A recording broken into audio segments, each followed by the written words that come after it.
All right, let's do this.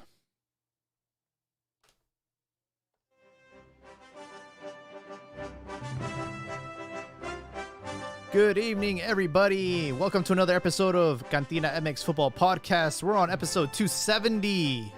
A lot to cover tonight, a lot of controversy revolving around Nahuel Guzman and his remarks as Tigres head to Qatar to represent not Mexico, but themselves in the Club World Cup. Chivas are in crisis mode. And some more Matias Almeyda rumors, this time to Chile. That and obviously recapping match week 4. But before I go any further, let's welcome the boys. How we doing, boys?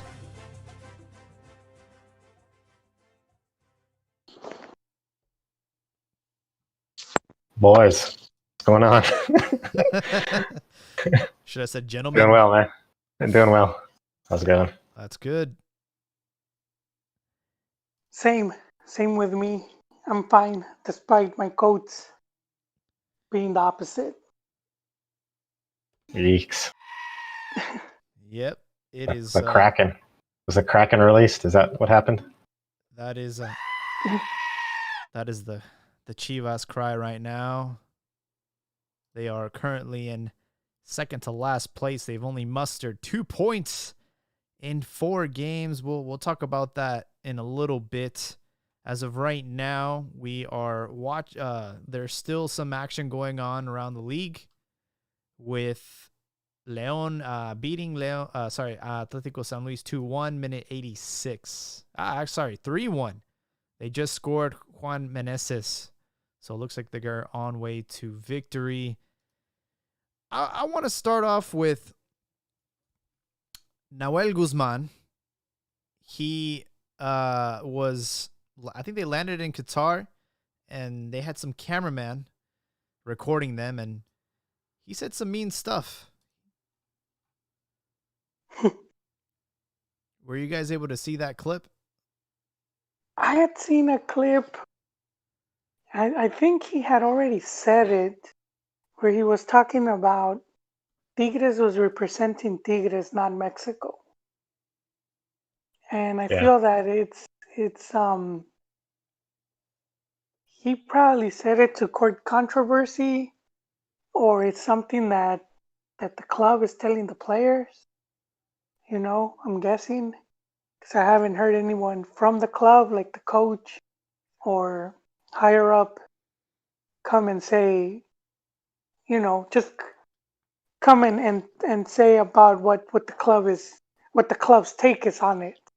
But yeah, I feel that, especially for him, Argentine, coming from Argentine, he should know, because even when those teams were, like, if you see their stories from going back when they started, before they had like Libertadores, they would all, like, you could, like, I think it was Independiente, the first team to win it, and you could see the history and how pretty much they were all shilling for that team to win it, because they know that it would benefit the league, it would bring prestige.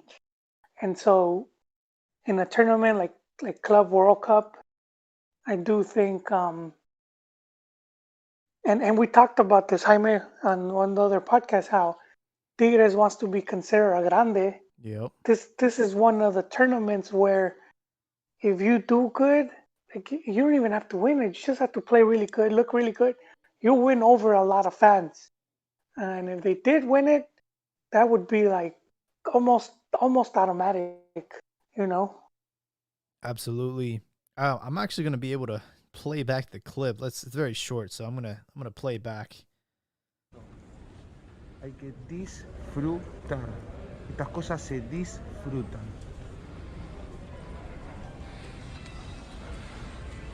¿Es parecido a un mundial de selección? No, esto es un mundial de clubes, donde vamos a representar solamente a Tigres y no vamos a representar a nadie más que quiera colgarse de nuestras tetas. Yo me refiero a la emoción, al disfrute. Ya diste feria de más. There you go. For those that don't speak Spanish, he basically said that we're only representing Tigres. We're not representing Mexico. Everyone's holding on to our tits or clinging onto our tits. And that's a very Go ahead. He's basically saying, people that want to jump into the bandwagon. He's saying if you weren't cheering for Tigres before this tournament, then don't come in, Yeah. For me, that's a very disappointing attitude. I understand having this chip on your shoulder, being considered a little giant. You're trying to prove to your bigger brother that you're not a little kid anymore. And you finally get the international trophy with the Conca champions. You finally get that, that monkey off your back. And here's the thing, there's a lot of people right now looking at Liga MX. A lot of people that don't know who to root for. They're actually new to, this entire league, and they just want a team to support. And this is a great opportunity, like you mentioned, for Tigres to throw the net out there and get some new fans, some neutrals, some people that are on the sidelines that just want to find a team in Mexico to support. And when you make those kind of remarks, you're like, all right, well, maybe I'll look at a different team. Maybe I'll look at a different club. and Jaime, there are, and Chiquis, there are a lot of fans in Mex whose teams disappeared. Oh man, that's a great point. The Veracruz, the Jaguares, you have the Lobos, Buap. Just recently we had Morelia, Monarcas. And Morelia. So there's a lot of fans right now. They're like homeless. They need a place. And this Tigres guy, instead of opening the door, he's like, we're full. Yeah.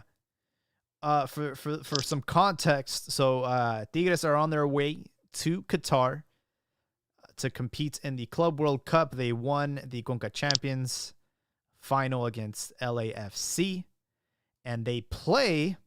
How exciting! They play on Thursday at 6 a.m. against the Tigres of Asia, Uslan.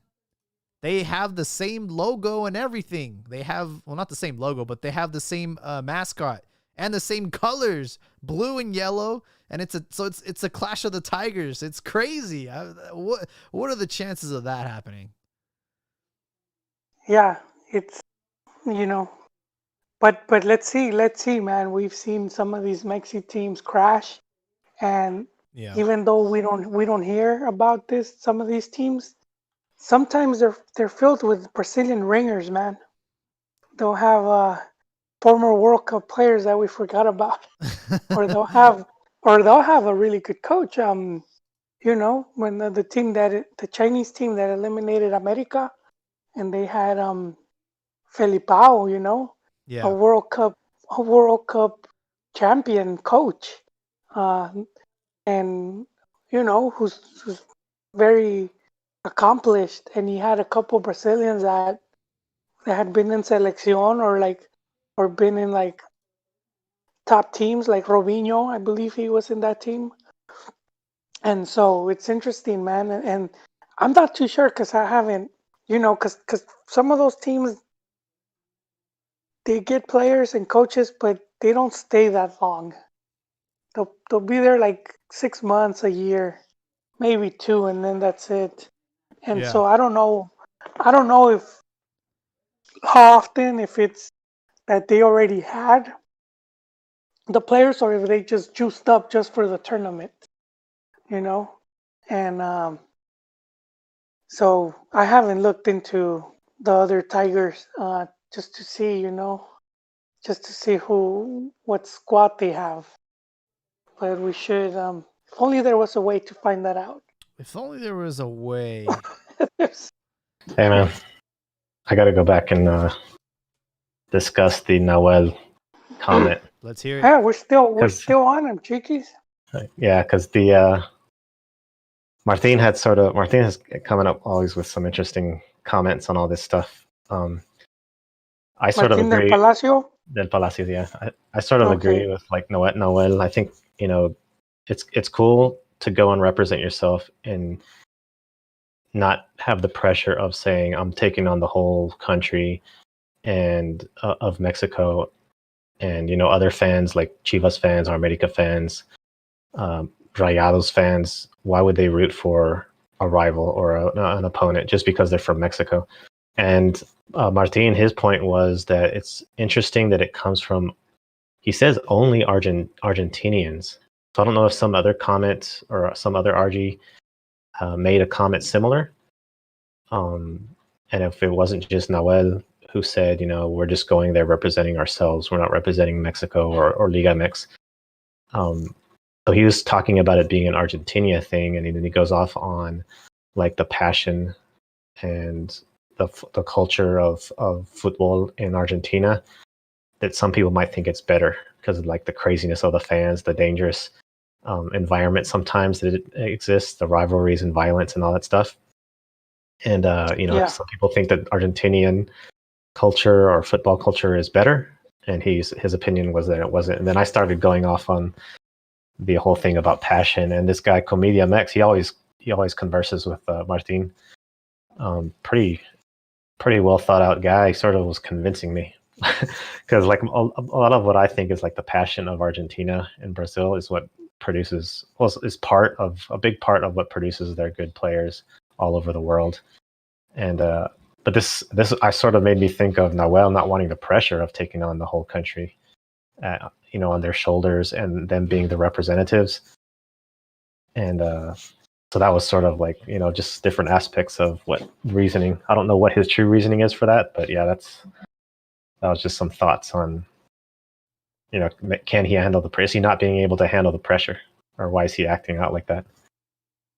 It is in a way like chest thumping, and it's a whole thing about the club. Yeah. And then that's what I'm saying. Though, if you look into the Argentine history, they weren't like that, like rivalry wise, until after they won a few cups. So you could see, how they'll be like documentaries, and I remember seeing one, and this was a while back, so I'm pretty sure it was Independiente, and how the whole country was behind them, just to win that Libertadores tournament. And That's maybe a he good forgot. point. Maybe he forgot. I didn't think of that, and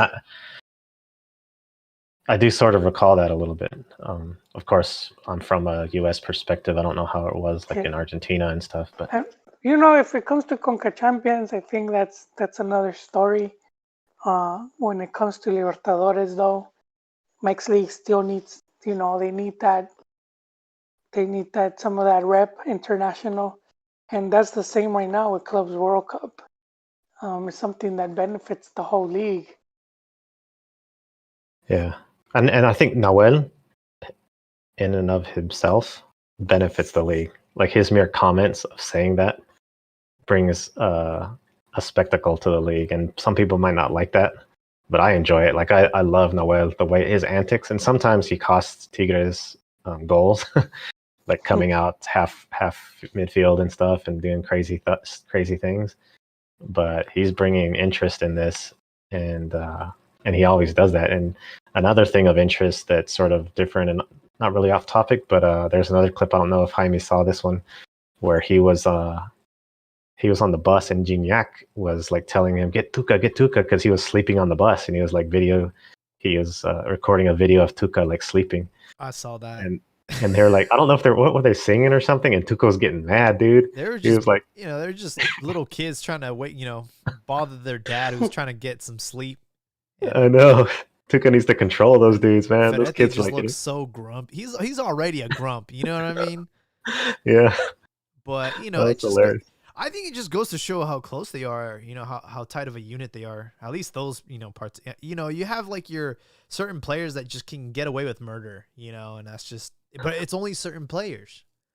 I think when I read Ferguson's book, Sir Alex Ferguson, he said, there are some players that he let them get away with murder, like Eric Cantona, and then there's players like Beckham where he threw a cleat at his face. It's just like there's just it's just different personalities. He knew which players could rub him the wrong way, and he would have to just bite his tongue. And then he knew how to read other players that needed that sort of discipline. Yeah. These are top players. Yeah. He's like Gignac in the chat. It even shows in the chat. Gignac puts Tuca Cagon. Dude, that's your coach you're talking. That's the same guy who in like videos past was like yelling at players for not kicking it right, and then he goes and like kicks an awesome goal to show them how to do it. And but now Gignac is a big name dude, right? So I guess he has a certain level. That clip of them in training and practice, and he's like screaming at the top of his lungs and showing them how to hit the volley. That's one of the most satisfying videos I've seen, because he actually ended up doing it, striking the ball correctly. Oh yeah. And like, well, that's Tuca's. That was all his specialty as a player, man. He had like what they call like an iron leg or something. But he was known for just really strong, hard strikes. It's how they beat America in, what was it, 91, I think. Tuca Fierrazo from outside the box scores the match winner. That's 1991 for our listeners who weren't born then. But yeah. Yeah, that will be a lot of them. But I kind of want to paint the picture for the Club World Cup. So Tigres ended up playing earlier last week. They played on a Thursday against Necaxa. 1-1 was the final score. Carlos Salcedo was able to rescue a point for Tigres. Then they go right to Qatar, and mentioned it in a podcast or two ago that New Zealand's Auckland City, they ended up forfeiting their match. They did not go to Qatar. They just thought that it was too dangerous, too risky during a COVID pandemic. And, New Zealand's a very small country, so if a handful of people get infected, like half the population will. So the team, Al Duhail, is going on to the next round already. So there's only going to be 2 matches, Tigres versus Uslan Hyundai FC, and then the Al Duhail versus Al Ali. So the winners of those 2 matches will play against Palmeiras and Bayern Munich. And I want to talk about Libertadores for a little bit, because they were the last team to qualify for this tournament. So in theory, they're the team that's, in best form right now. Palmeiras and Santos played in a final. It was very tedious, very, very frustrating to watch. Not much action on both sides. And I thought the game was going to go into penalties. It ended up going to the 99th stoppage time, because there was an incident on the field. One of the coaches got a red card, got into a fight. But Palmeiras ended up scoring a header in the last play of the game, winning the tournament. Santos players were on the field crying because they couldn't believe it. But for me, all this goes to show is how badly Mexico needs to go back and compete in Libertadores, because I'm not impressed, and I feel like the tables are at least Mexico's stepped up, man. I think they're at a level where they could compete and get to finals or semifinals. I think they're at that level. But they've been. Yeah, go ahead. Don't mean to cut you, man, but they've been at that level. I mean, the Cruz Azul reaching the final against Boca, what was that? 2001. So that was like 20 years ago. Yeah. And so, Mexico has been at that, but for different reasons. And back then, CONMEBOL was really, they just didn't want Mex to win it. So they would a lot of times, they would have rules, like if the final was played, like if a Mex team reached the final, the South American team would, the second leg would be at their house. Yeah, they'd close in South America. No matter what. No matter Yeah, what. no matter what. A Mexican team can go on a perfect run in group stage and in the second round, and they would still play on the road. And there was another one where they were threatening. One time they were threatening to fine Santos or take points because they didn't have lights. This is back then. Pre-Orlegi days. They were threatening them because they didn't have like night lights. And Was that so I think they had them installed. I think they had some of them installed. That was at the old stadium, right? Dorion? Yeah, at the Corona. I don't know if the new one is still called the same. But then we saw like a week later, some Venezuelan club is playing, and dude, they didn't even have the night lights. Wow. So there was a lot of bias like that. It's crazy how Santos went from no lights to their new stadium, and having the lights on for their female games cost them more money than it's than than they could make from the match. But yeah, it's they were so they were they were like, I wouldn't say scared, but they were worried. They were worried, and Oh, yeah. and when some Mex teams took it serious, they did. They got a lot of good results. But somewhere down the line, a bunch of clubs just were like, you know what? I'm not gonna care about the tournament. And I think that's where the league messed up. Because I do think, and in that time we saw other clubs, like I think it's Olimpia, and you were saying it the other day from Ecuador. I don't know if it was Quito or Emelec. I don't know but and then I think it was Cienciano from Peru. So we saw a couple of these teams that Liga MX is easily on that level or higher. Win the tournament. So I do think, yeah, if the Mex teams went in and if they were like serious and determined, because that's the thing that got me about Chivas when what was it, 2011, when they reached the final.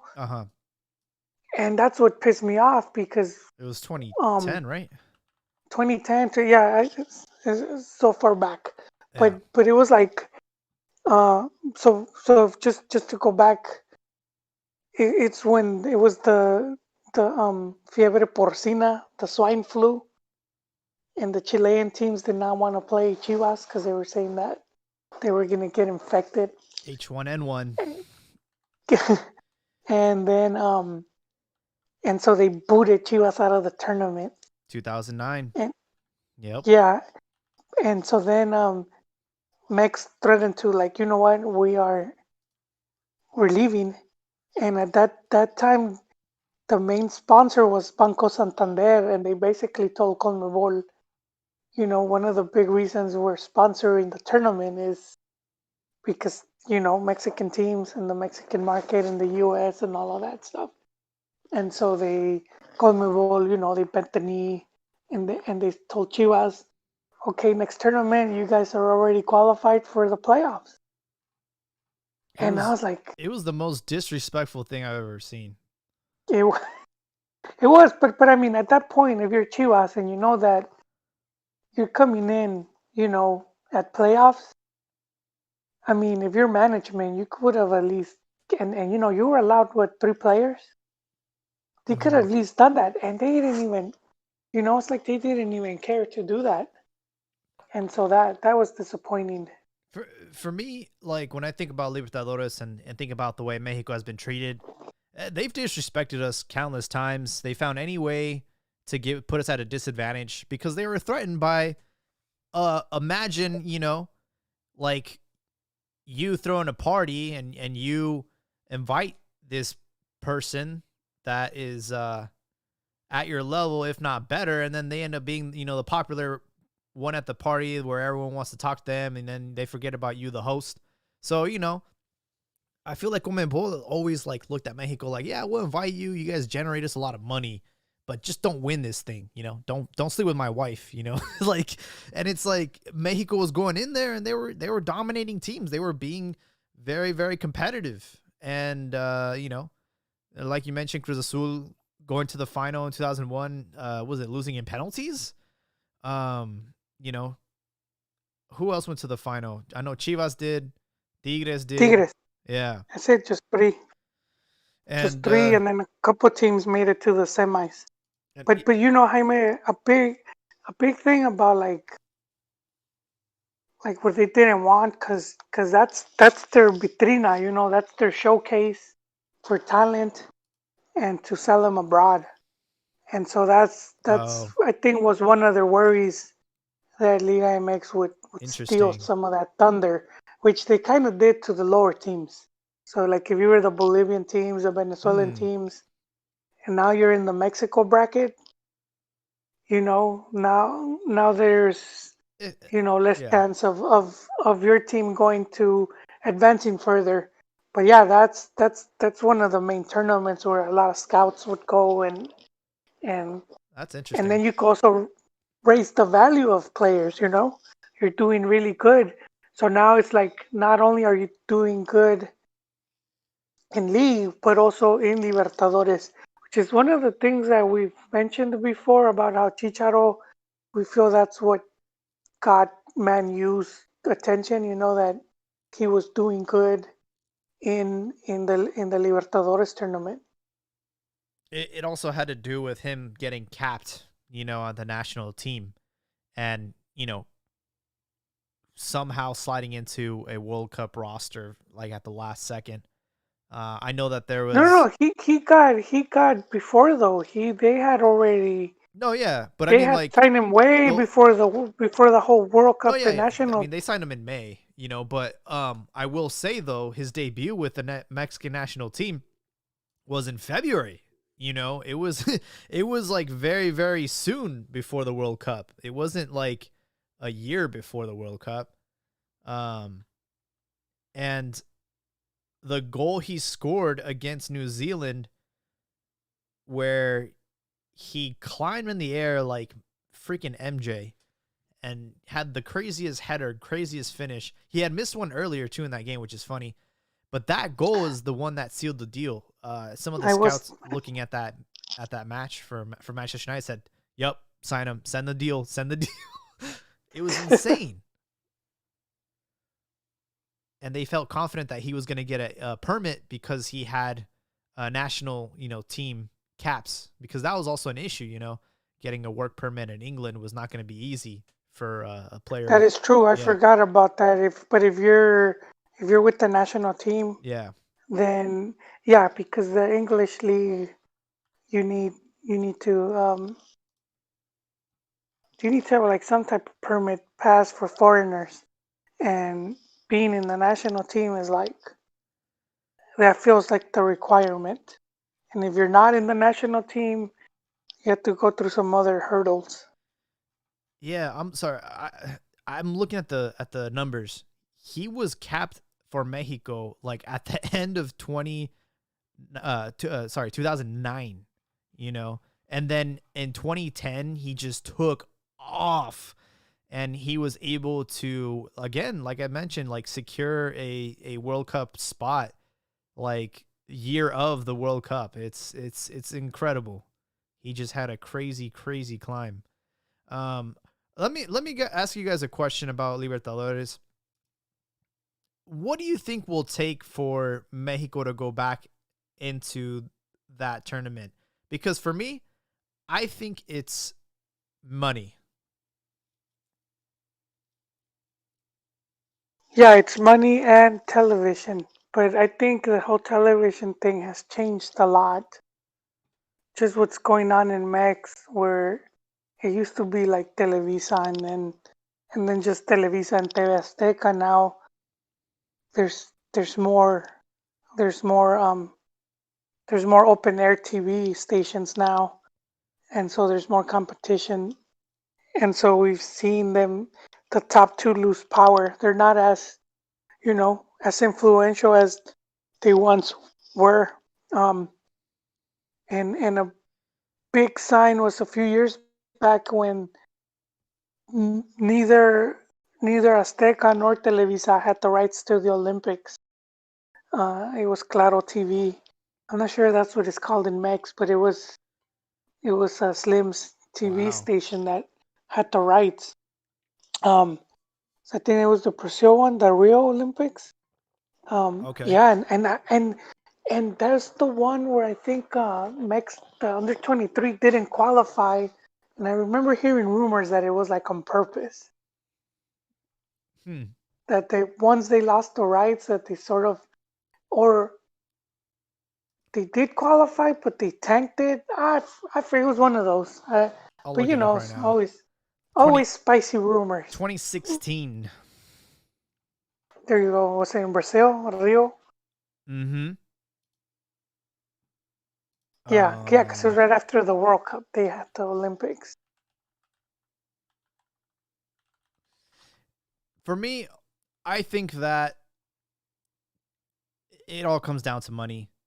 Mexico know that they are the cash cow. They're going to be the ones bringing in a crazy amount of views, at least from, the States.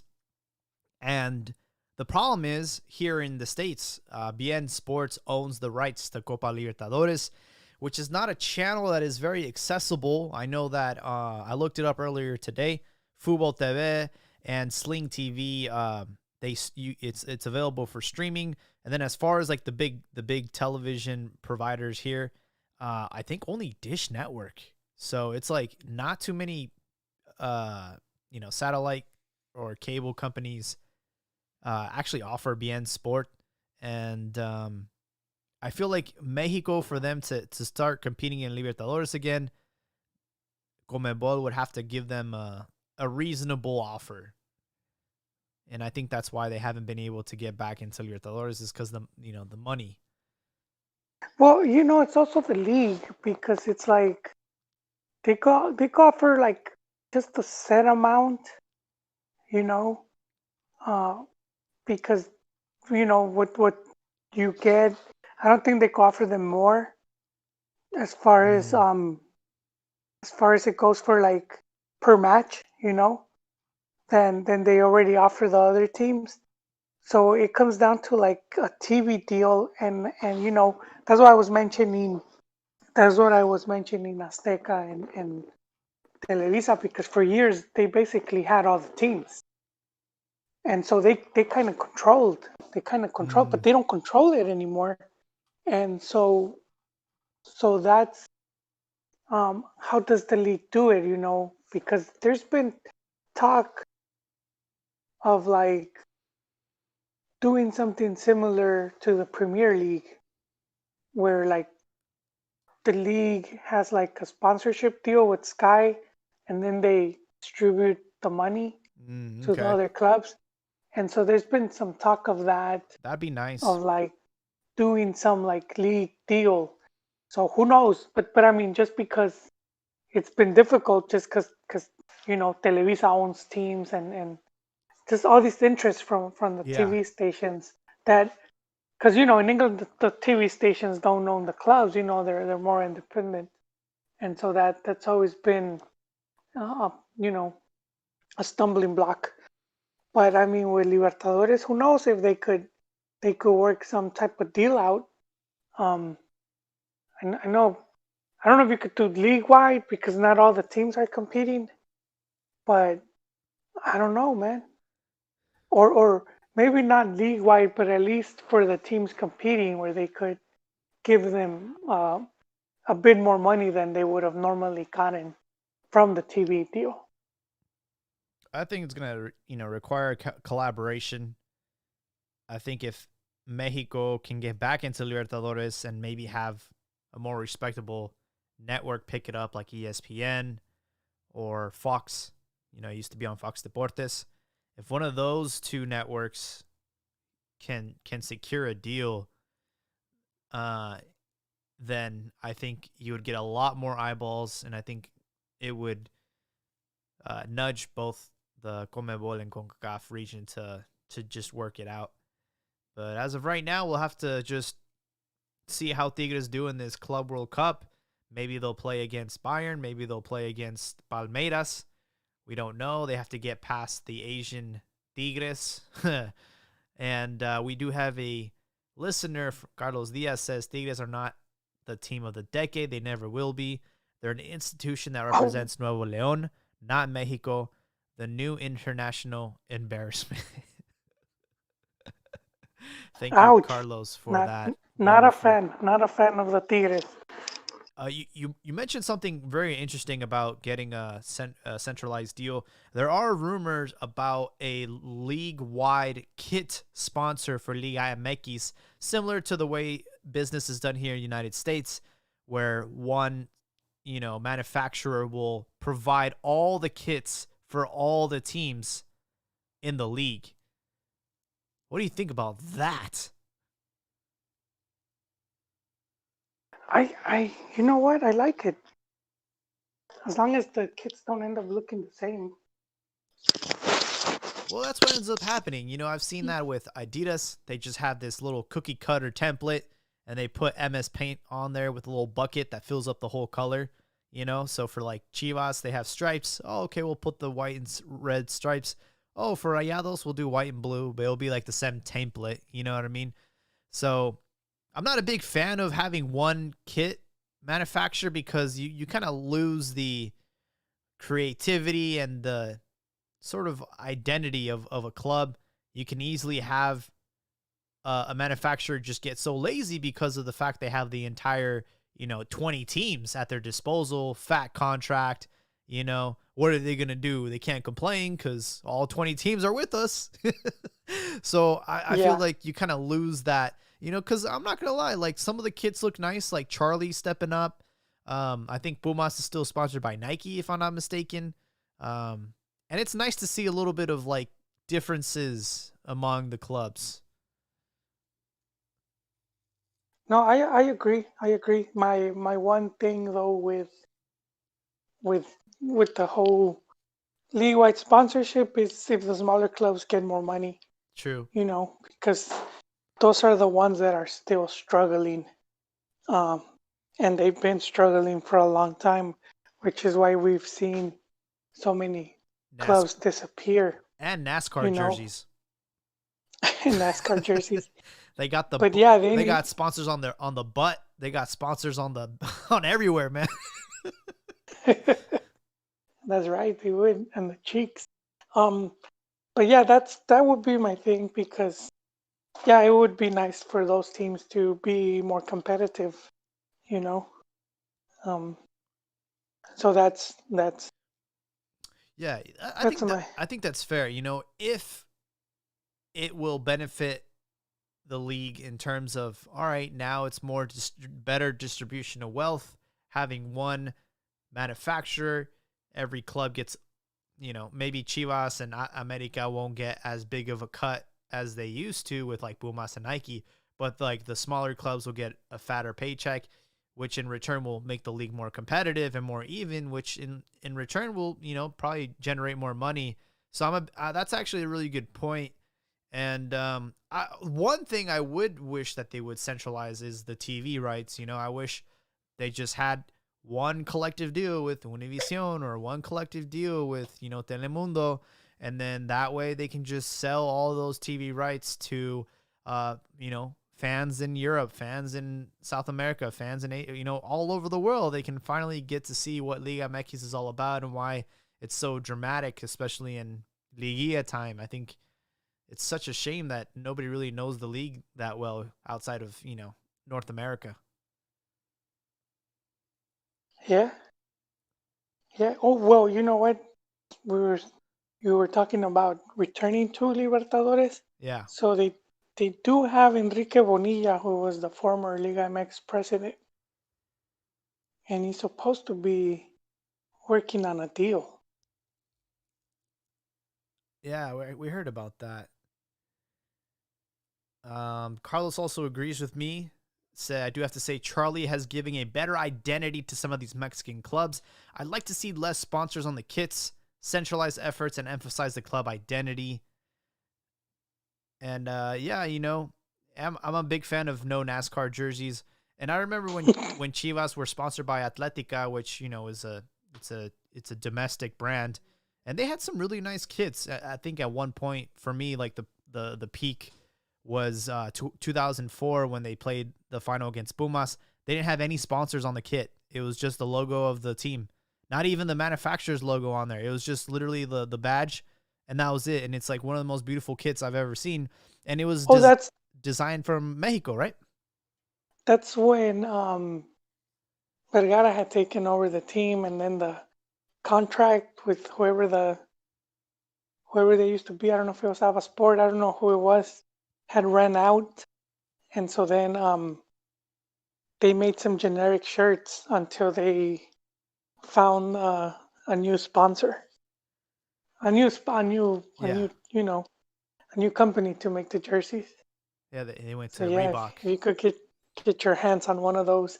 And I heard that it was Reebok that had made the shirts, but they hadn't closed the deal yet, so they didn't put the Reebok sign on it. Oh, interesting. Yeah, so I mean, I just think that's probably a collectible right there. Just Reeboks from England, if I'm not mistaken. And it's like, why do we always have to go externally? Mexico, they make textiles. They're I mean, there's so much more identity, if you have a home brand like Concord, Birma.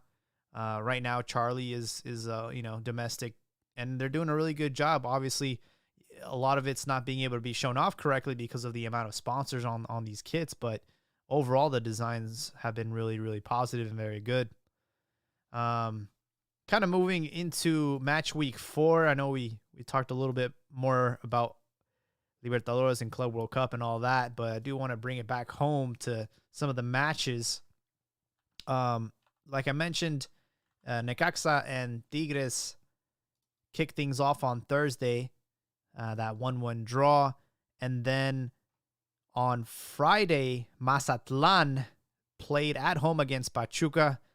And I actually watched this game because I had nothing else to do but watch Liga MX on Friday. And Mazatlan actually looked really, really good in that first half. I was actually feeling pretty surprised how bad Pachuca are playing. They couldn't string more than 2-3 balls together, passes together in that first half. They looked really bad. And then in the second half, they started to pick up steam, but they weren't able to put away any goals. And if you're looking at teams that are in a really, really bad rhythm right now, Pachuca is definitely one of them. In their last 6 games, counting back to last season, they have failed to win. Do they still have Palermo as coach? I don't think so. That dude left. No, I don't think he's the coach anymore. They have somebody else. I forgot his name. Paulo Pesolano. Oh, okay. Yeah, Palermo. Oh, rip. Yeah, so Pachuca off to a really, really bad start. And, they used to have really good players, Lozano, Pizarro. No, I think they still have Burro, and I think they still have they had Eric Gutierrez, but he went to PSV, so I feel like they kind of stopped exporting players. Unfortunately, they still have Victor Guzman, which I wish Chivas would still try to get him back. But yeah, just a really bad start to the season for Pachuca and Mazatlan. Mazatlan's doing well. They've only lost one game to Pumas. They tied the super leader Santos, and then 2 wins. Yeah, and then of course just recently beat Pachuca. It's because they had the home field advantage. They got fans in the stadium. Yeah, so three good results: 2 wins, 1 tie at home, a loss at Seul, and so we'll see what happens with Toluca away, which I think might be a little tough. But I wouldn't hype them up too much. But we'll see. We'll see what happens.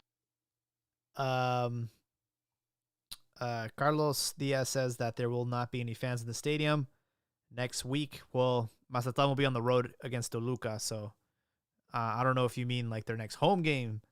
They might not have fans, but yeah, they've had fans all season. It's obviously at a limited capacity, but they do have fans, and I'm sure that's helping them out. Let's talk about Chivas, because, man, I've been down in the dumps and very frustrated, and I want to get off this rant. Guadalajara at home on Saturday played against Juarez, against some former players and some former coaches. Fernando Tena, Marin, Marco Fabian. They were able to beat Chivas 2-1. They were up within 10 minutes of the match. They scored a second goal in the 29th minute, and Chivas just looked like doo-doo butter out there. JJ Mack was able to get back a goal, but a little bit too late, 77th minute. And in the end, Chivas are on this downward trajectory, and it's not looking good. They actually have very similar statistics to Pachuca. They've now gone 6 games, counting back to last season, without a victory. Are we in a crisis mode, Joel?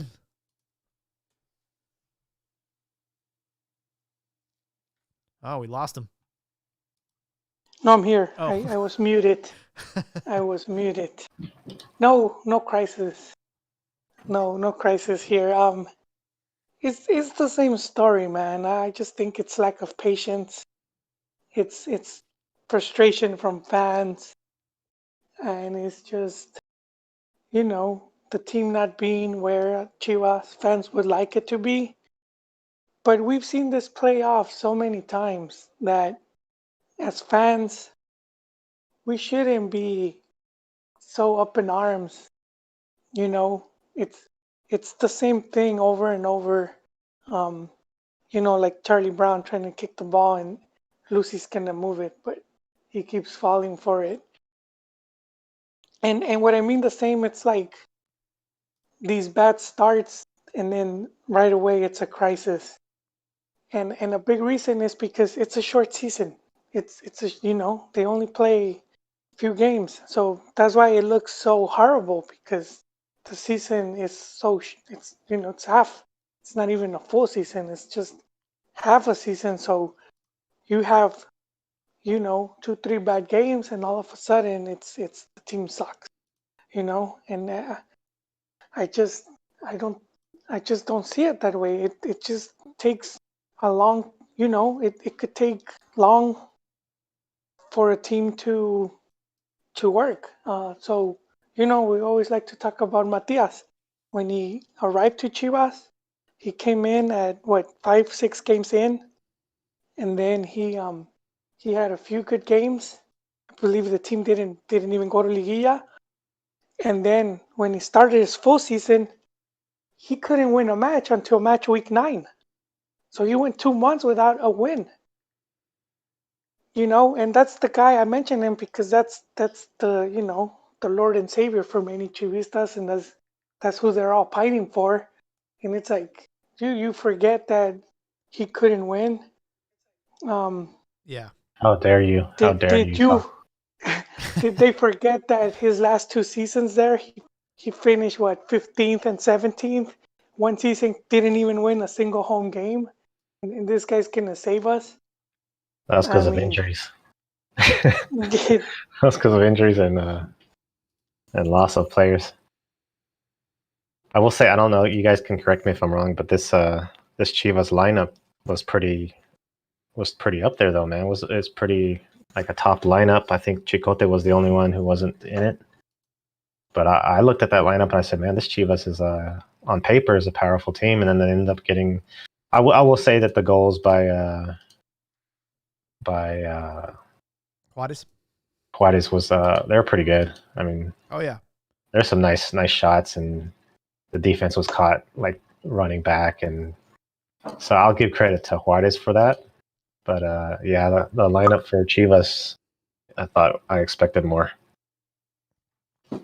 Yeah, you mentioned the lineup. Finally giving the people what they want. You had Gudiño, Chapo Sanchez, Iran Mir, Tiva Sepulveda, and of course Ponce. He must be buying hookers for Vucetic. I don't know, man. I don't know how he is still in the lineup.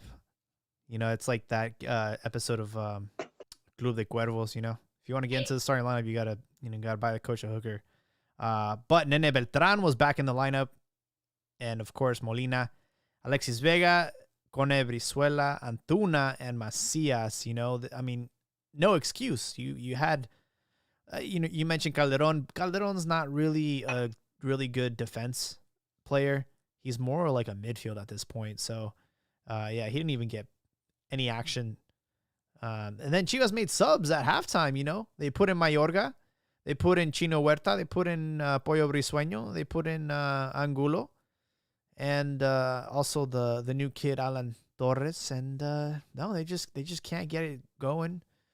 And this is such a short season with short-term results, very impulsive decisions. But Joel, you're saying that Vucetic is still in the safe zone? For me, he is. You know, I'm going off of Pelaez, and they just brought him.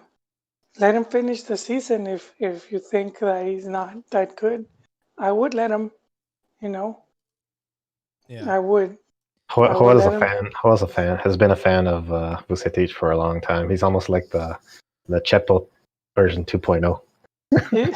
so I'll agree with him though, but just hey, that guy has you know, his trophy case is full of bling. So he's accomplished last coach. time Vuce won a title? He won the only title with Gallos was the he got them a Copa MX. Last silverware for Vucetic. Yeah, you mentioned Copa MX 2016. I think in the league he took Ronaldinho took them close to the final, right? To the final. To the final? Yeah. He beefed with Ronaldinho, with one of the greatest players ever. The last league title he won was with Rayados in 2010. And obviously he won a lot of silverware with Rayados. 2 league titles, 3 Champions Leagues, 3rd place in 2012 for the Club World Cup and the Interliga. So, but that, you know, we're talking about a decade ago, man. Like, yeah. Well, Carlos has some good a comment that I guess sometimes we don't think about in Liga MX, that Juarez, you know, as a team that has nothing to lose or like an underdog, you just sort of like go out there and try your best, or you have to play up, and then Chivas might be playing down. But you know who their coach is? Fernando Tena. Yeah, if anybody knows the ins and outs of Chivas, that would be the guy, man. That would be someone that would know how to injure them. It's like John Gruden when he took the Buccaneers to the Super Bowl against the Raiders, and he knew exactly how to beat them because he was their coach last season. He knew all their flaws. He knew how to exploit them. And Fernando Tena must be feeling very good at home right now because he left unfairly. Yeah, the back door. They showed him the back door, man, and he had gotten that big 4-3 win over America. You know, they crashed out of the Copa por Mexico final, but I mean they made a final, should be good. Before that, he had the team on 5th place. You know, gets COVID, can't coach the first 2 games, comes back. Comes back, he loses, and you're out. Tena was going on like crazy. Yeah. But I think like Vucetic is a quiet type of guy. I don't know how he is in the locker room. I don't know if he's like really motivating or like the. Well, but I mean, Pelaez is there. He does a lot of the motivating. Yeah.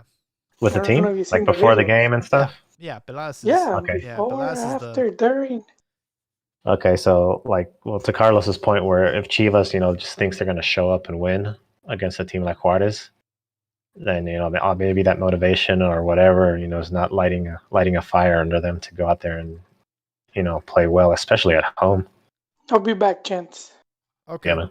It could very well be that we just happen to be in a very bad luck with these smaller clubs that, again, have nothing to lose. Happened to San Luis. San Luis looked very good against us. Juarez looked very good against us. Puebla, not so much. We should have won that game. Missed the penalty thanks to Molina. But, for me, it's just the biggest concern is it doesn't get easier than this. You know what I mean? Our next game is against León, and they are the champions. So it's like, if you can't get these results against the Bravos of the club of the world, how do you think we're gonna feel against León? But who knows? Maybe that will be karma. Maybe that will just be like balance. Chivas will start to play up to these bigger clubs. All I know is I think that the leash is getting shorter and shorter for Vucetich. I hate to say it. I hate to be on that Fuera Vucetich bandwagon, but how much longer can you have this go on? Are you going to go an entire season without qualifying for Liga when 12 out of the 20 teams now is eligible to get in? We're in second to last place. It's like, wow, man, this is not good. Not good at all. I think somebody eventually has to get out of this habit that occurs in Liga MX of just like rotating coaches. Just when you go through a bad rut, just go through with the coach throughout the whole season. If you don't make Liga, then oh well, you just stayed consistent. Because who's the guarantee? Like, all of a sudden, if you change coaches, are you going to all of a sudden make Liga? Are you going to improve immediately? You still have the same players and stuff. Unless you obviously know that, okay, the coach is doing something that's totally crazy with the lineup, with the formation, with the tactics, then go in there and do something. But I don't think that's the case with a lot of these coaches. They just it's just appearances or, bad headlines. They can't take the pressure anymore. They got to get rid of the coach. I do agree with you that it's just such a vicious cycle. You get someone new, you get excited, they have a very good string of success, and then, then it goes back to normal or even worse, and then let's get rid of them. I feel like tenure is not a word that is used in Liga MX, and if you look at the most successful clubs in the world, one thing that they have in common is they've kept their coach in las buenas y en las malas, and that's how you get success, because you've had the same gaffer for a while, and eventually they just had the right group of players. Conspiracy theory, do you think the players are intentionally trying to get rid of Vucetich? Maybe he's lost the locker room. I have no idea on that. Unless, just like maybe could do some Hector Huerta predictions and say that Cruz Azul took some phone calls. Cruz Azul player took phone calls, but yeah, I have no. That's that I can't say nothing on that. I don't think that's the case. I mean, I could see that happening. You lose the locker room, and then the players say, "Fuck it," He did. I'm trying to look this up because Carlos says that Vucetich had some comments about the bad attitude, the lack of conviction and focus of the players. Did you recall his post-game comments? I didn't stick around for the presser, so I have no idea what he said after the match. But okay. Let me see. I got something here. It says he calls out 3 players after the loss to Bravos. So yeah, he did. Let me see. Exhibió sin problema Gilberto Sepúlveda, Fernando Beltrán, Miguel Ponce. Oh man, see, you guys are picking on El Pocho. Now Vuce is picking on El Pocho, man. Poor guy. Yeah. It's Stevie Wonder. Can he will even be able to pick out that Ponce is just not. What is he doing, man? He's not that good. I don't know why he continues to start for Chivas. Is it just because we don't have a decent wing back? Diva Sepúlveda Diva looks so bad out there, man, and he's young, and it's just like man, he's not the one. And Beltran, yeah, he's still a little bit hazy. Lack of minutes, lack of fitness. I don't know what it is, but something's got to give. I'm not sure what's going on with Chivas right now, but Yeah, go he ahead. said the bad start was for lack of attitude, concentration, and conviction um, to enter the game, at 100%. And Mm-hmm. that's why he made the three substitutions. Wow. So I mean, maybe these players, like, they're not putting their effort. They're not doing anything. It's like, if you don't, even if you're like the big name guy, if you don't do your effort, you got a good coach, you're gonna get benched. So It makes me wonder, like, what is happening in training then? Because why would you start them if just to take them out at halftime? Like, are they just doing a complete 180 from what you're seeing in training? It doesn't make sense. I'm not sure. yeah, there's also some.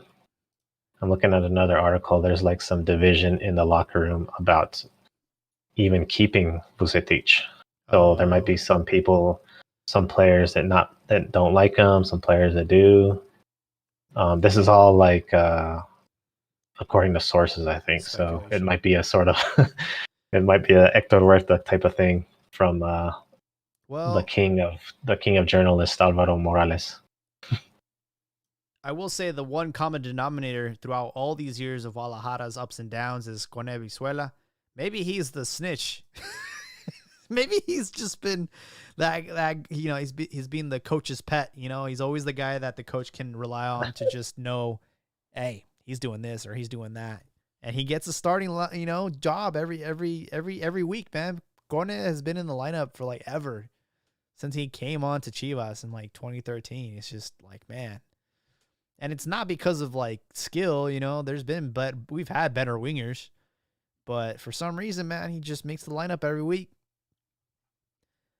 Um, Yeah, as far as the locker room being divided, that's not a surpriser to me because there was a lot of a lot of players that were upset with Tena's departure. They didn't agree with it. So I'm sure that a lot of them are still like, man, that was fucked up. And we saw the yeah. same thing happen with Matias. When he left, a lot of the players were very, very resistant. And, they had a clean house. They got rid of any traces of Matias in there. They got rid of everybody that was like on that running, championship team. Well, mostly everybody. Pulido, Pizarro, Pineda. I mean, if you look at that 2017 championship team, there's half of them are gone. More than And half. I do recall that team under Almeida. I don't know if it was towards the end or towards the high points of his career with Chivas, but the players were the opposite of what Vucetic is describing. They're running running like with their head, like chickens with their head cut off. But with order, they were running like crazy, man. That Chivas team, especially against America or a lot of their games, they were just like nonstop hustling and running after all the balls, and just the way they were playing was, even though they might have not had the biggest name players or the awesome, the great tactics and stuff, just their hustle and work on the field was what got them some good results. Yeah. Which is not. I don't think that's the same as what's going on right now. Yeah. Well, I just know something's got to give soon. I'm sure Macias is looking at the rest of the club, just like, what did I get myself into? I was king in Leon. We were close to winning silverware. Now I got to go back to Chivas, and it's just like a shit show. I might have missed my window to Europe now. I was linked with Dortmund and all these big clubs, and now who knows if anyone's looking at me anymore. He's not scoring as many goals as he was with Leon.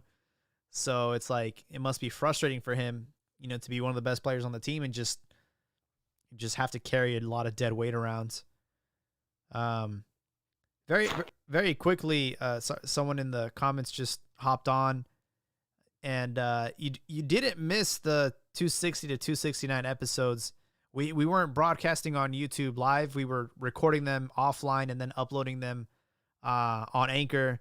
And then from there, Anchor distributes them to iTunes, to Spotify, to all these, like, there's over 12 podcast apps that host Cantina, so you can still listen to us.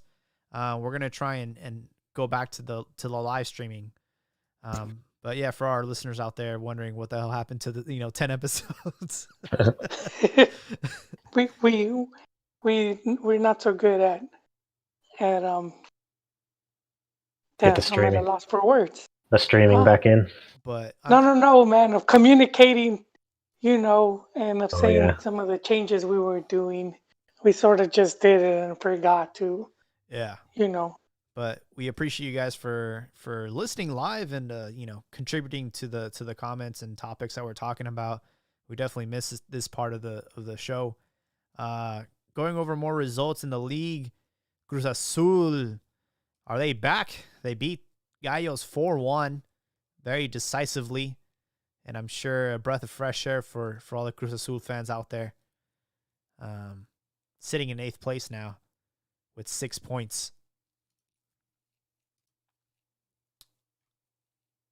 Tijuana had a very entertaining match against Toluca on Sunday morning. I didn't see it. It was a 3-2 back and forth match. Tijuana scored all 3 goals within the first 24 minutes of the match. So what is going on with Xolos, man? I feel like they're back. They're in 2nd place now. Yeah, looking at the table, man, it's not what I thought it was gonna be. I know the season is still young, but I did not see Santos at the top, and some of these other teams. I had my table, now it's gone, dude. Here it is. Yeah, I was not expecting. I was not. Now it's gone again. Okay, no, I was not expecting Santos to be, at the top. Tijuana, yeah, as you said, 2, and Toluca 3. Man, I was a big, I was not sure what Cristante would do because he's been at Toluca before, but he seems to have. They bet on him, and so far so good. And America, who I've bet against, I'm a hold there. I'm a hold my shares, and America not doing good. So, but they're in 4th. And then Mazatlan, the big, so far so good at 6. So yeah, no, I wasn't expecting, I wasn't expecting some of this stuff. Much less defending champs Leon to be all the way at 12. Well, in their defense, and you can also speak with the same for Puebla and Monterrey, those games are pending because, Rayados had 19 players get COVID. So this could easily be a completely different table, with Leon winning a match. They'd have 7 points and they'd be up in the top 4, top 5. And, Monterrey, they have 6 points. They have a perfect record. They could easily go to 12 and, put Santos and Tijuana in the, 2nd and 3rd spot. So there's still some pending, matches to be played. So it's not all finished yet. Santos, like you mentioned, top of the league. They actually rescued a point at home, Henry Martin scored early in the first half, and then Santiago Munoz in the 82nd minute tied things up.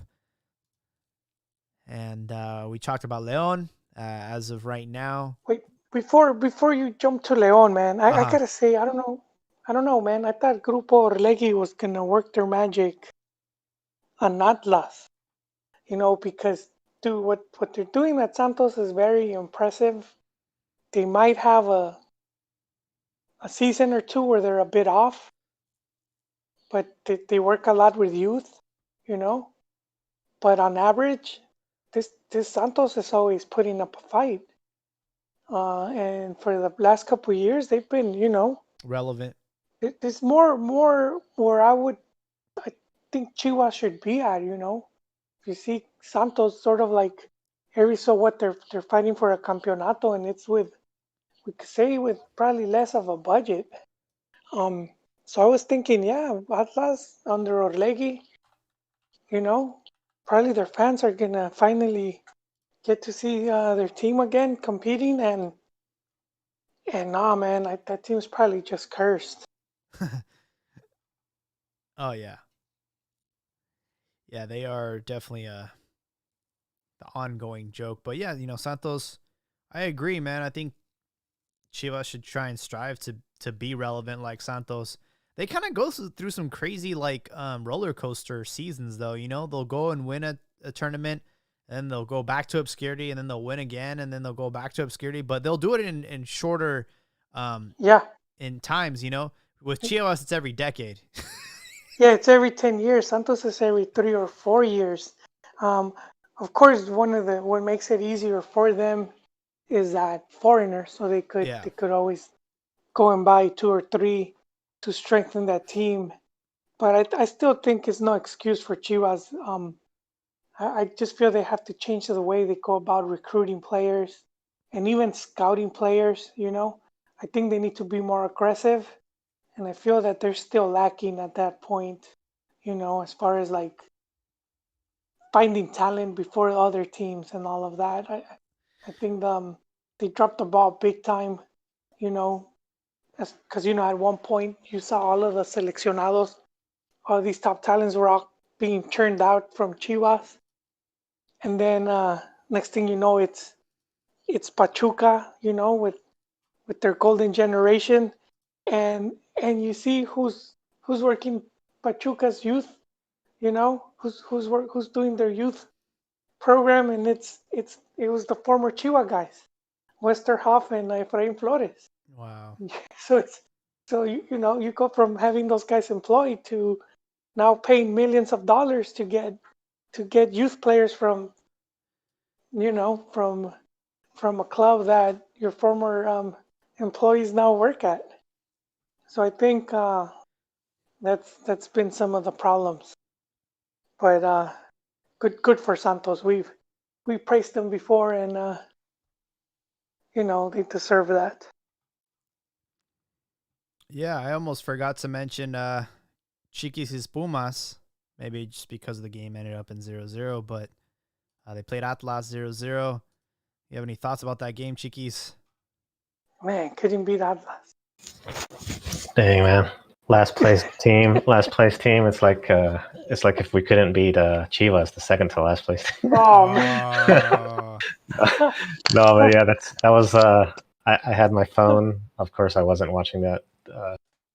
I missed it, but I had my phone and I was thinking, okay, when's this goal coming? And the time kept on passing by. I said, when the goal coming, man? This is Pumas at home during the day when they're supposed to, get the results, and it never happened. The goal never came. So I was like, oh man, that's messed up. This is Atlas too, so. But I'm gonna say this about Liga MX. Even the teams that are at the bottom, and I'm not just saying that Chivas is 17. They're not as bad as a lot of times they look. And so we've seen it before with some of these teams that suck one moment and then the next they hit a hot streak.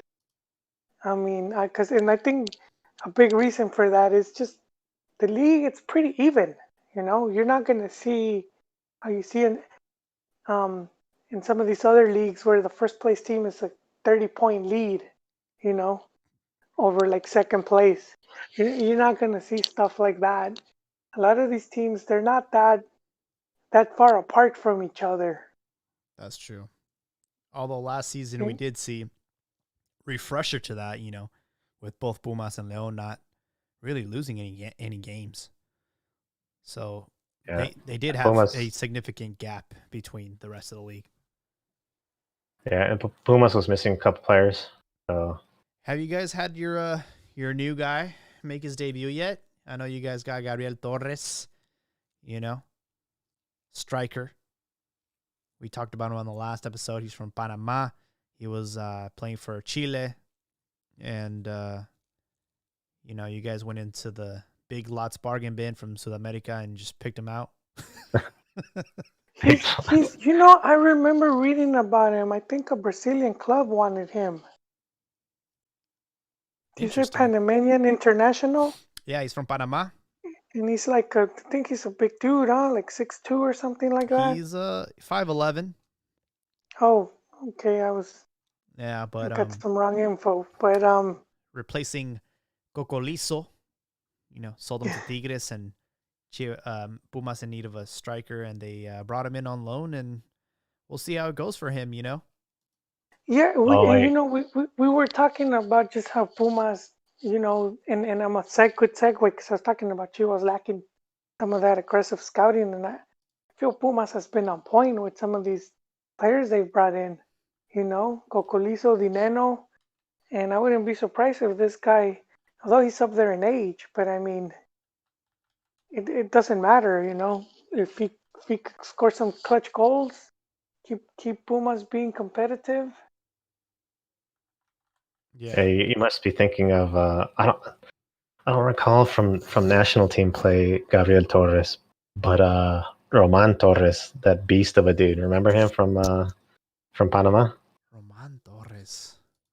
I Well, a think lot of that's those Panamanian players were huge, man. yeah. That This was one but of this the dude things was that muscular, made. huge. This guy Oh, was like this guy's a freaking tank. this Jesus. guy was like a Gucci Onyewu type of huge, and he was on the team. I don't know if Gabriel was as well when Panama lost and they came out with a banner saying that Mexico's a bunch of cheaters and stuff. I think it was a Gold Cup final or Oh yeah, semifinal. they got fined. Weren't they in the locker room or something? Yeah, they're in the locker room.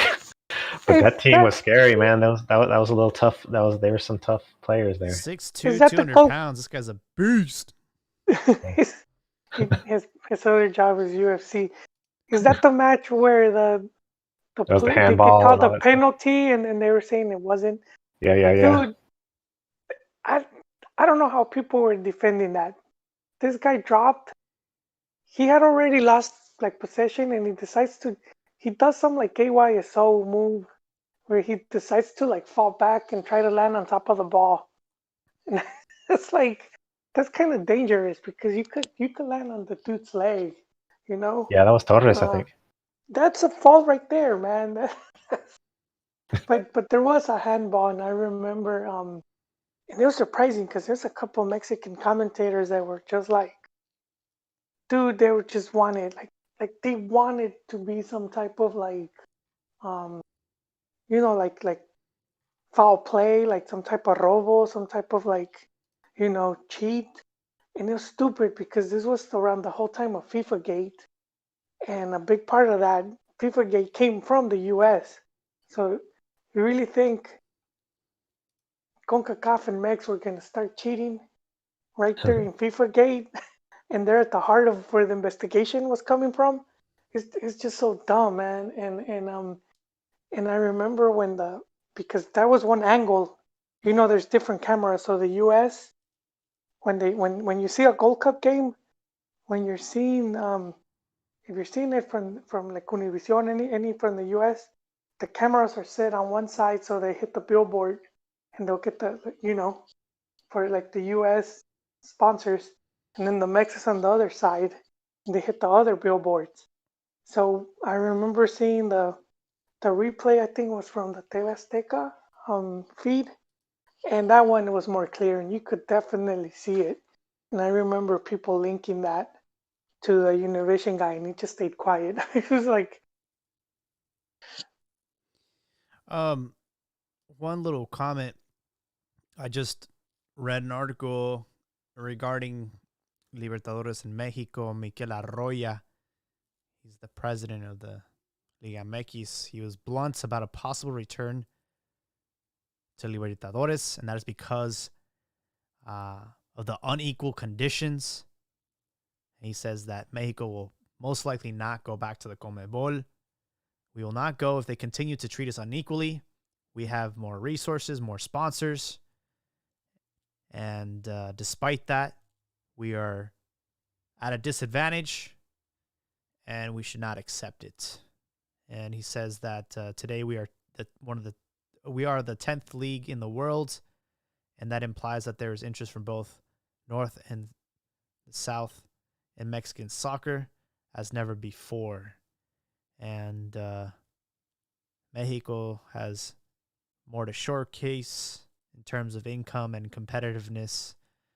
So, pretty interesting stuff. I don't think it's going to happen. No, hopefully that's like a negotiation tactic. Like I'm gonna put this out here Yeah. because I know.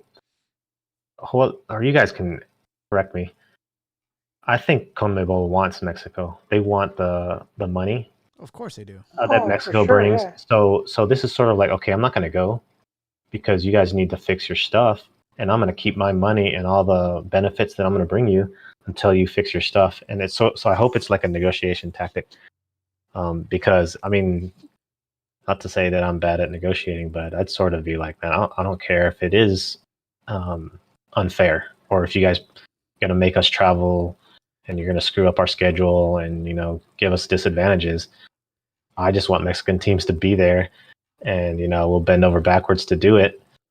And then maybe even with all the disadvantages, if a Mexican team wins, it would be even more an in your face type of moment for a Mexican club to go in there and win that tournament.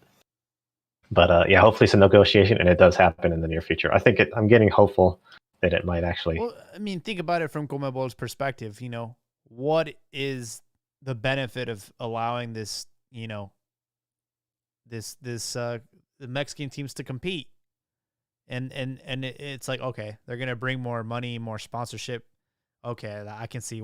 And if it's enough money that it's gonna make you sort of, all right, we'll let you back in. That's a lot of money. Yeah. But I think it has to be a lot of money because there's no other way that CONMEBOL will allow us to compete in that tournament otherwise. Because I don't think we have a good relationship with them. Well, I mean, but that's the whole thing as well. CONMEBOL doesn't have a lot of money. Yeah. And so the money would come from TV rights.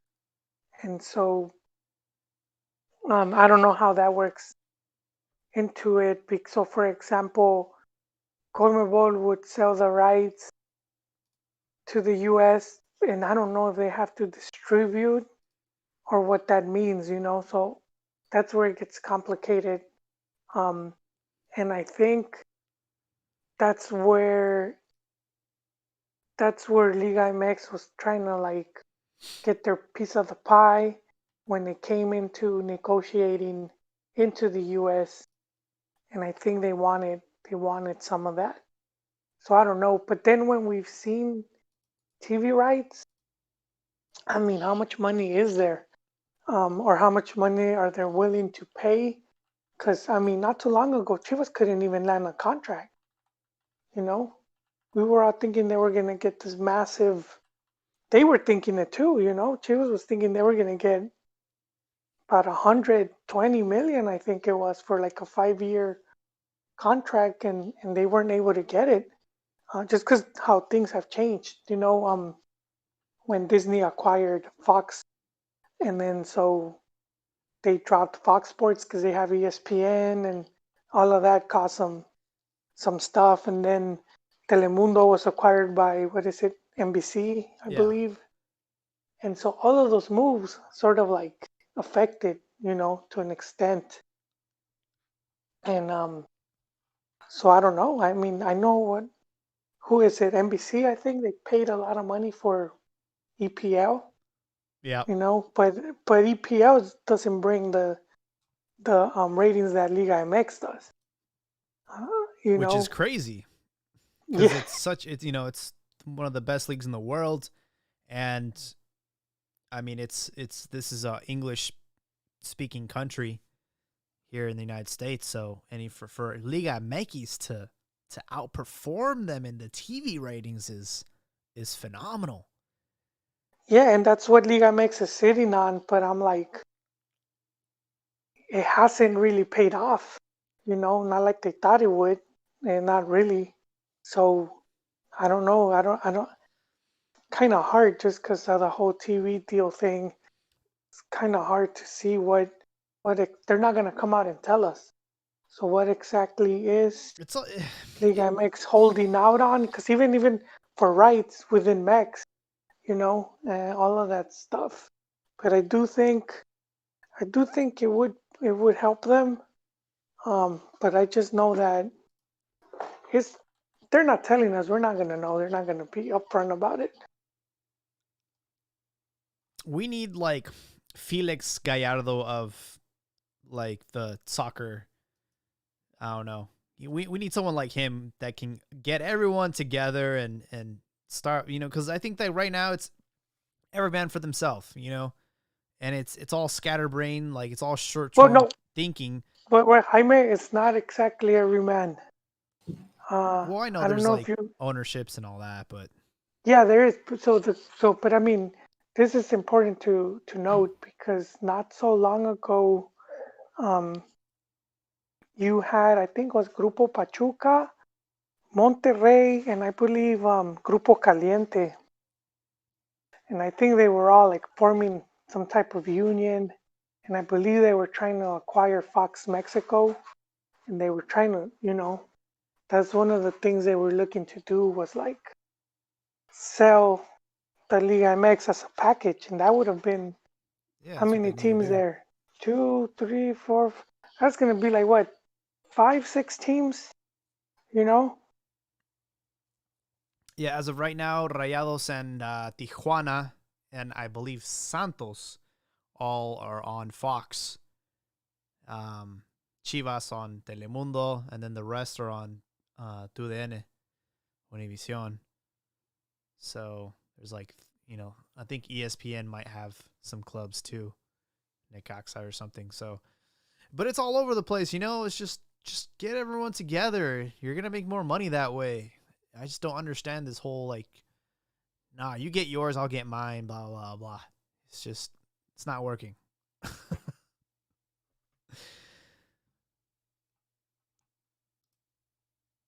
Yeah. No, I mean, yeah, I think it does to an extent. It's already preventing the league from taking that next step because the league's not united. You know? Yeah. I do want to just acknowledge Chucky Lozano's amazing form. He's been on fire, scoring a lot of goals over there in Napoli. So very happy with his outputs. I think Raul Jimenez is still sort of like training. Today I saw a sponsored tweet that he posted, him in his kitchen.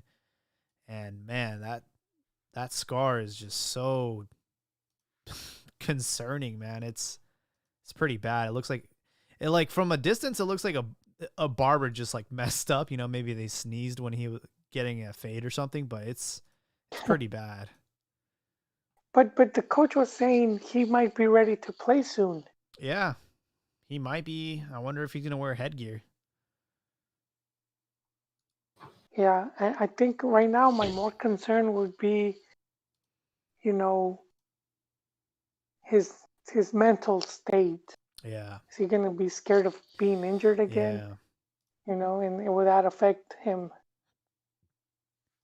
yeah. That's the big question is, on those 50-50 balls, are you gonna go up in the air or are you gonna cower? And I've been watching a lot of EPL and Luis, what was his name? David Luis. Man, that guy's he's a little thug, man. He, like every week he's taking some player out. This guy needs to be in jail. Freaking sideshow Bob, man. He's injuring too many players. He needs to go. Yeah, and he's the guy that injured RJ. RJ. Oh yeah, Raul yeah. Jimenez. Oh no, Yeah. I thought you meant like there was somebody else that he's probably injured more Oh, people. And unfortunately, Wolves aren't doing that well. They're struggling. yeah, man. Well, I mean, he's a big, He's a big part of their offense. 14th position, 23 points. I mean, that's not good. Not that far off from, the bottom. So a little bit of player abroad action. I know, like, unfortunately, Lainez got COVID just when he was starting to get some rhythm. Guardado continued to shut down rumors to the MLS, which is great. Oh, Layun did not go to Chivas. I was gonna say Chivas USA because that's what San Jose's turned 2.0. into, man. Yeah, 2.0. There was rumors earlier last week after the trophy signing that Layun was going to follow suit. And I think negotiations just fell through. It was probably a matter of money. Rayados paid a lot of money for Layun. So I'm sure they were trying to get some of that back. And, I guess he's going to stay put at Rayados. But it was very close from happening. Didn't the Lord and Savior go somewhere else too? Matias, not official. No, he means trophies. I think he means trophies. No, Matias. Actually, Matias. The beautiful locks. The beautiful locks. That's right. He was. It was somebody said that. Hey, it's official. He was bound to Chile, right? He was going to coach the national team of Chile, and they said, you're going to hear it within 24, 48 hours. Nothing happened. It was another rumor. I'm sort of surprised by that. I think Chile is a little bit too high of a level for Almeyda. So I was like, man, he actually, the springboard wasn't that springy, but that's sort of a little bit of a. No, I agree with you, Chiquis. I do agree with you because I don't for national team. I feel he would be a big gamble, especially they're right in the middle of qualifiers or the start of qualifiers. Because they're already doing their World Cup qualifying. Well, and that's the hardest region to qualify from. And this is a dude that, if you look at his record, he rarely is top of the table. He's usually mid-table to low table. What he has benefited from is playoff systems. There's no playoff system for World Cup qualifying out of CONMEBOL. It's the top 5, and that's it. Anything lower than that, you just, wait at home. And I'm not saying it against him. I know say these things, and a lot of people think I'm anti-Mati, but if I'm with La Roja, I'm thinking, I don't know, man. I don't care if they play pretty. This dude's numbers just aren't there, because he's not that type of coach. I think he prioritizes the style of play. And we saw it with San Jose. He went, what was it, 2 months or 1 month, where the team was just getting ripped apart, 5-0, 7-0. I think they set a record of most goals allowed. In 4 games, they go over 20 goals or something like that. And I mean, you think that's gonna fly? In were they not watching? What would I don't know, man. When I see these rumors, I think it's more to do with his agent has always been good at that. Nothing has been mentioned. They said that was 3 days ago where they said it's a done deal. They were saying it's a done deal. CONMEBOL gets 5, and then 6 goes to playoff. Okay, playoffs. So you would take that? I think they play some team from Oceania or something. Yeah, it's usually that.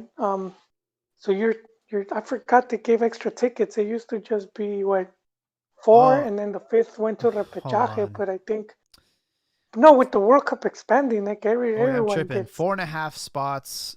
CONCACAF gets 3.5. Africa gets 5. Asia gets 4.5. Oceania gets half. Okay, there you go. And then the rest are Europe. So it's 5, but think about it, Yeah, it's pretty much Brazil and Argentina are cutthroat, man. Are usually guaranteed. So there's 3 tickets up for grabs. Just because you got the big 2, big World Cup champions there. Yeah. So you're basically fighting for 3 tickets. What's funny is I was playing FIFA and I got an offer from Paraguay, and I was like, damn, it's been 10 years since they, or more than 10. 2010 was the last time they went to the World Cup. You forget how hard it is to just qualify for the World Cup in CONMEBOL, man. Because look at Peru when they qualified. They had been over It's been what, like I Like think 70 was the last 70 something was probably the last time they were at the World Cup. same with Colombia, right? Like Colombia, they had gone a long spell without going to the World Cup. Maybe not too long. Like I think 98 or something. No, they didn't go to 98. I think they 94. 94. Yeah. Yeah, and then they missed out all the way till like I don't know, was it 2014? Yeah, 2014, the revelation of the World Cup was James Rodriguez, got that fat deal to Real Madrid, and then never heard from him ever again. Now he's playing for Everton, Carlos Ancelotti. But yeah, a lot of stuff going around. I believe that's all we have for tonight, guys. Do you have any other closing Yes, my thoughts? closing thoughts because I had to leave during our Chiva talk. Let's hear it. Yeah, yeah, I know Chiquis accused me of being a big fan of Buse, and but I'm not saying it as a fan. I'm saying as far as saying let him finish the season because I think that's what we've seen at the club where for too long that's been how they operate. They bring in a coach, he gets about half a season, or they bring him at midway through the season, and then halfway through the second one they fire him, and that's been the coaching carousel pretty much. I think Almeida was just broke that when he was there for like 2 years. But if we bring a coach, let him finish the season. No matter how bad it gets. Right now, there's no relegation, so I don't know what. And then the relegation isn't even direct. In Yeah. Mex, they're always changing the rules, so Yeah. that's not even an excuse. Let him finish it. You never know. I was making the point with Almeida how when he started his first full season, he didn't win till match week 9. He went with 8 games without a win. And I think if you add from the previous season, it was like 2 or 3 more games. So man, he had like string of like just not so good results. And so you have Busa right now, and it's 4 games, 2 defeats, 2 draws, and all of a sudden this seems to be, you know, the sky is falling. I just let him finish. Give my verdict at the end of the season. I remember it was similar talk last season when they were saying how he didn't know what he was playing at and that's all this criticism. And I said, well, that's kind of how he is. He'll grind results, but once you get to playoffs, he gets some pretty big wins, and he did. He ended up beating America. That was huge, huge result for Chivas, especially you see Chivas head to head against America in playoffs. And he put a good fight with Leon. That was a good, for being the team that Leon is. And I think I don't know, for some reason that doesn't convince people still. They see the team now and they think Musa sucks or Musa doesn't know what he's doing. And I get it because you see the team play and then they play like crap. So we tend to blame the coach always. There was a quote I read a long time ago from Rafa Ramos, and he was saying it was to the national team, but I think it applies here. And he said Mexicans have as much faith in the national team coach as they do in the Virgin Mary, and that's almost like they're expecting a miracle. And I think that happens a lot too, where when we see football at the club level and we're thinking it all falls down to just the coach. Yeah, you weren't there, I guess, but I agreed with you. I said, I think they should keep Luce for the whole season, no matter what. If they go bad or go up, just stay with it. I'm sort of tired of as well as with the coaching carousel. People need to sort of break that habit. Yeah, at least that's a good thing because then you could attract other coaches because there was a while where people didn't want to come to Chivas. They were changing coaches like every other week. They're going to 3-4 coaches a season. That's ridiculous, man. And so then what respectable coach is going to want to come to Chivas? They end up having to pay a lot of money because then they're like, I could at least cash out. They sack me 5 games in, I still get my whole 2-year fat check. But I mean, that's not why you want people coming in.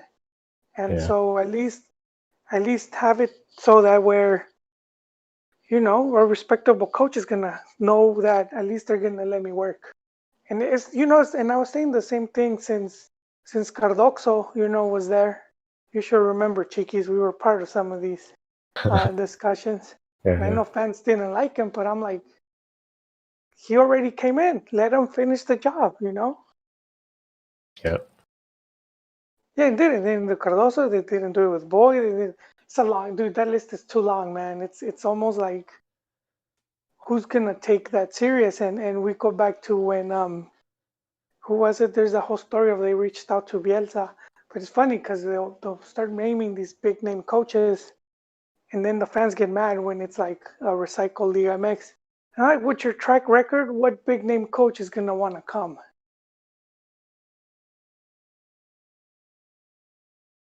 Yeah. Nobody.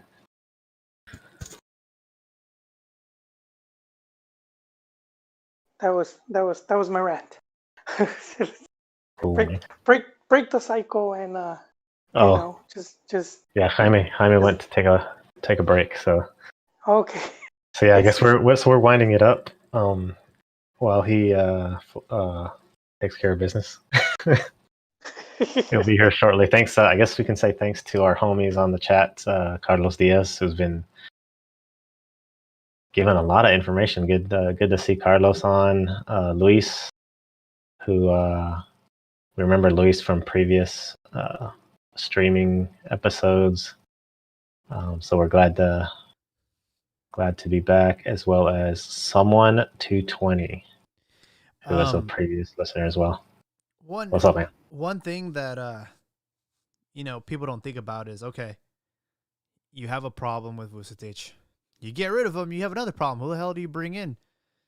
And it's like, and that's like another issue, because it's like, all right, you're going to have the intern coach for a couple, games, and then you have to scramble to see who's available. And it's like, I do understand that, like, different styles make different teams, maybe Vucetich's style doesn't fit Chivas. And then you start thinking, hey, wait, and you know what? And that's a good point you're bringing. And that fault right there would be on Pelaez, because he built that team. So he built a team to that he wanted to play a certain way, and then he brings a coach that is the opposite, So then, as much as I like Pelaez, that's on him, The disaster would be on him. Oh, yeah, absolutely. I mean, it was probably his call to get rid of Tena. And it was probably his call to bring in Vucetich. And we still don't know what happened with Tena, man. I'm keeping my tab on that. We will know one day, Jaime. It might be 5 or 10 years. Maybe it'll be on the All or Nothing show on Amazon Prime, because Chivas were filming All or Nothing Chivas. I'm excited for that when eventually that drops. But I'll throw a few names out there, and this will be my closing thoughts. Diego Alonso, he resigned by mutual consent with Inter Miami. You also have Turco Mohamed. There was one more name. Oh, Gonzalo Pineda.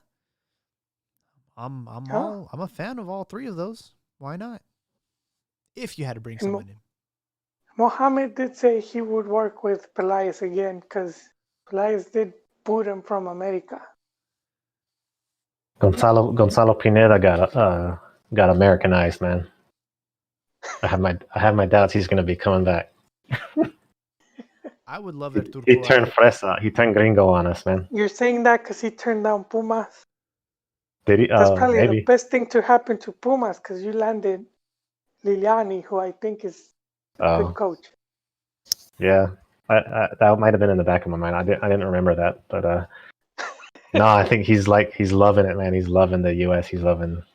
He is. He made some comments about Wait, was he making the comment or was it me? No, it was me. And it was. Me estoy agrandando. No, I was saying how if we look at the track record for how long a Mexican coach, especially a young one that's starting, how long they get, and it's usually about a month. You get about 4, maybe 6 games, and if the team doesn't do good, you're out. And we saw it, we saw it with what was that dude? He was at Puebla. Was that It was Sergio Bueno? no, La Volpe's prodigy, man. He was, I think, his son-in-law. I think it was Chiquis Chiquis Garcia. Chiquis Jr. or something. But there was a few, and Chava Reyes Jr.? a few coaches. No, there's I think it was the Chiquis, but there was a few that we've seen, and they just, the league is just not very forgiving, and so in that extent, and I'm thinking if he lands a gig in MLS, he's greater chances that at least he finishes the season than if he goes to, if he's in Liga MX and then he gets canned. And it sort of drops your value, man. We need one of two things. We need either someone similar to how things are going for Manchester United with Ole Gunnar. He was part of the club, legendary figure, and he knows what Manchester United represents. Maybe we need someone like Ramon. I mean, I don't know. Ramon Morales doesn't really have much experience, but maybe we need a player coach like that. Someone that is a legend. That was talked about, Jaime. That was talked about long ago of wanting to put some. It was supposedly in the Chivas plans, and we're going back more than 10 years. And that was to have some of the former players that wanted to get into coaching as part of the coaching staff, and then sending them to get like training and all that, so that when the time came, they could take over the team. But as we saw with Vergara, man, he sent so many players packing through the back door. He humiliated them, Yeah. And then the player that became a coach, Tiburon, they sent him to Colibríes, was it? I keep forgetting the name, man. It was the team owned by Higuera, and he took him to the final, and then he got sacked right the next day, man. Not even a full day after taking that team to the final, they lost in penalties to Necaxa, and I keep forgetting the name. It's not Colibríes. They had a dude. Their badge was a dude with looked like a gaucho hat. Hmm. Do you guys ring a bell? No. Anyways, and that dude didn't seem to be able to find a job, man. You'd think they would have brought him back and been like, okay, we're going to have you as coaching staff, but nope. They sort of forgot about him. Yeah, so for me, I think like you either got to go internal, former legend from Chivas, someone like Ramon Ramirez would be nice, someone like Gonzalo Pineda would be nice. What I don't want happening is like someone like Paco Palencia. No disrespect to him, but it's just not panning out for him. You either do that, or you go out and you get someone from South America that just brings some different dimension to the club and to the league. Because I feel like you do get stuck in this coaching carousel, this recycling of coaches, and then nothing changes, because it's like the same old freaking same, it's the same coaches, just new, same shit, different day. Carlos Diaz mentioned a name that I haven't heard before, Gustavo Poyet to Chivas. Our Uruguayan striker. He's from Uruguay. He was a midfielder. His last coaching stint was Bordeaux in 2018. But yeah, coach from Uruguay, a coach from Argentina, a coach from South America, or maybe bring back Van Chip. Van Chip. I know he still keeps tabs with Guadalajara. That was probably his highlight of his career. Yeah, most definitely, man. All right, boys, we're going to wrap this up. We want to thank all of our listeners and subscribers on tonight's special episode. We're definitely going to try and go back to the old ways of streaming live our episodes. But in case you wanted to catch up on those 10 or 20 episodes that you guys missed out on, they are excuse me, they are available on Anchor, they're available on iTunes, on Spotify. There's a bunch of podcast apps out there, and you can, listen to them whenever you like to. And yeah, that's going to be it for tonight, guys. Hope everyone has a great night.